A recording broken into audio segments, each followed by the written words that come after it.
Hey, it's Chuck here. We're back with the Hawthorne Village June 2010 report, and we bring this report to you every month. And I thought, wouldn't it be cool if I could sit down right beside you, review the whole thing with you? And so we've got some information in this video that we try and make a little bit different each month. And so just so you know what we talk about when we talk about Hawthorne Village is it's this area here, the first phase of Mattamy, going through the Coates Crossing area, and then also down south of Derry. I know there's also some Mattamy development up here, but in order to keep it exclusively just to Mattamy, we've kept it to those older parts. And so our team is made up of myself and my wife and our buyer partner Jennifer, and also our full-time assistant Jenna as well. So in the report you can see that this report is designed to be helpful, but it will never give you the same insight as comparing the same kinds of homes that you have, saying this one had hardwood, this one didn't. That's where interpretation versus raw information really comes in helpful. So this is good for an information gathering tool, but if you really want consulting and advice, definitely reach out and give us a call. Okay, so this graph is a very valuable thing. I've used this to help make and save people a whole ton of money, and so we've tracked the average monthly sale price. And we've done it for the GTA because just Milton would be too small. It would bottleneck the numbers too much. So this is based on probably anywhere from 80 to 100,000 sales a year. And so you can see that in the month of May, because we're in June, we have the stats for May that have come in. We've seen a slight increase here in prices over April. And overall, the year has performed pretty much as usual.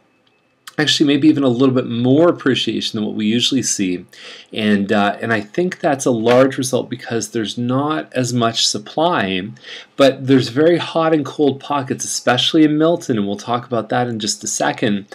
What we can anticipate over the next few months is probably a bit of a slowdown. We're going to see probably less bigger homes that are selling, and we're going to probably continue on as business as usual with the towns and semis. So that's typically end of summer we see inventory come down, and so if you look at this as a buyer, you say, when's a good time to buy? Well, when the prices are down. True, but sometimes we lack the inventory and selection that makes it a really good time. Same thing in the winter months as well, through December and January.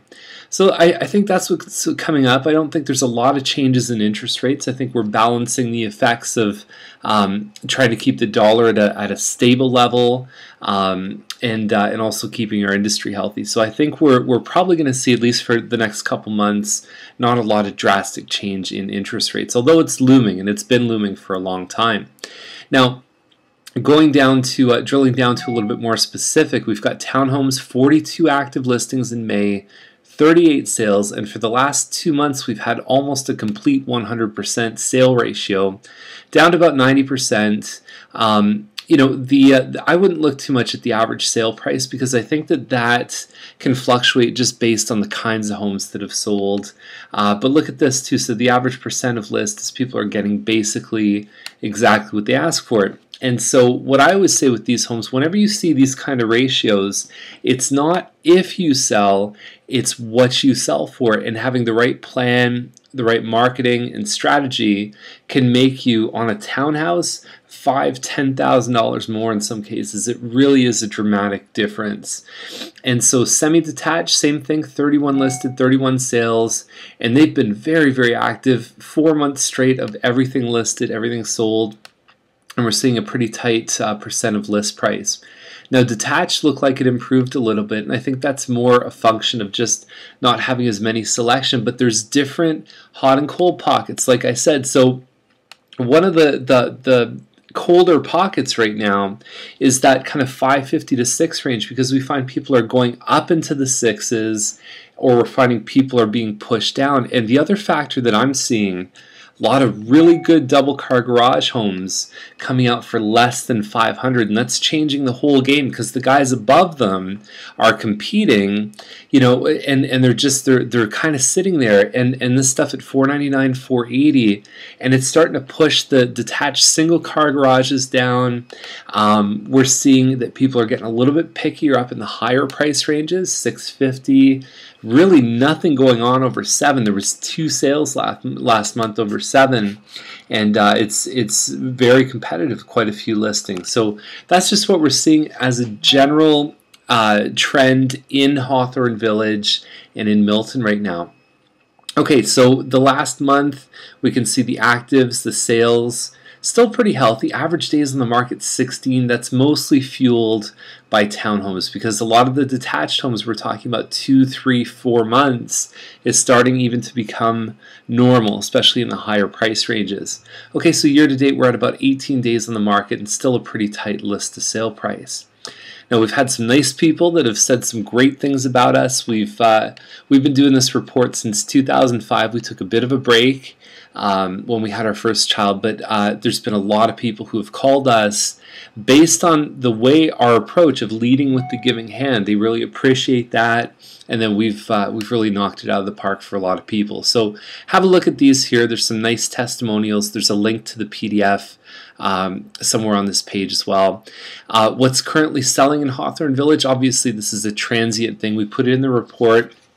You get a sense, maybe you'll see a home that looks like yours, and I caution you that list price has absolutely nothing to do with the final sale price, which could be higher or lower or any number of things. So that's why, again, interpretation really matters. So there's about 16 pages of this stuff. I'm going to scroll through pretty quick on this.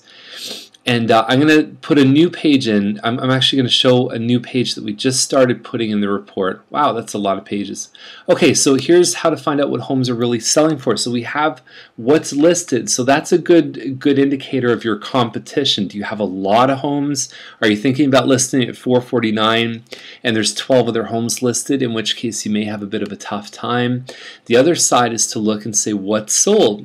The problem with what's sold is that it's a T minus. It's something from today backwards, and then you don't know what these specific factors were for those homes. So you have to take both of them. That will really give you a lot of clarity about your list price. And one of the things we do when we recommend a pricing strategy is we don't just say a number or anything like that. We look at it from a buyer's perspective with you. We're on the same team. And then we also sit there and say, what price is it going to take to sell in 30, 60, and 90 days? So if you go over to Hawthorne Village Report online, you can see this video version. You can download the PDF, and there's also a section here where you can actually look at what's sold in the last 90 days. Okay, so the last thing I just wanted to mention before we wrap up is there's 3 easy things that you can do next. Number 1 is you can have us give you those 30, 60, and 90-day prices. That's called a pinpoint price analysis.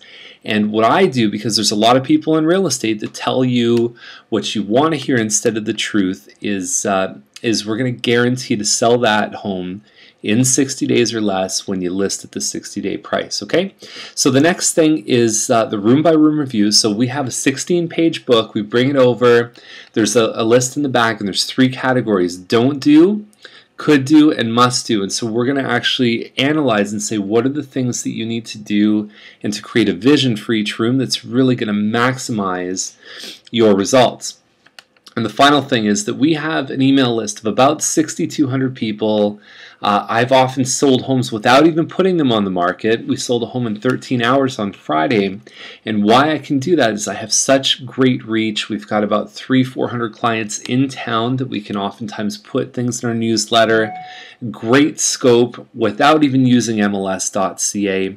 Most agents if you think about the 3 Ps, it's they put a sign on the lawn, they put it on the MLS, and they pray someone else sells it. And we've got a lot of ways that we can find buyers. So if you're thinking maybe 3, 4, 5, 6 months from now, even a year from now, that you're thinking you're probably going to sell the home, let us know. Send us an email, give us a call, and we'll definitely keep it in our little black book. We're going to definitely keep it in mind. We have weekly team meetings where we actually talk about, okay, who's got this, who's got that, and we're just trying to make matches. So that's the report for this month. I hope you enjoyed it. I'm going to Punta Cana tomorrow for a week, and so I hope you enjoy the rest of your month, and please call us at 905-693-9346 if there's anything we can do to help you, or if you'd like to take advantage of one of those 3 free, easy next steps, okay? See you later. Bye-bye.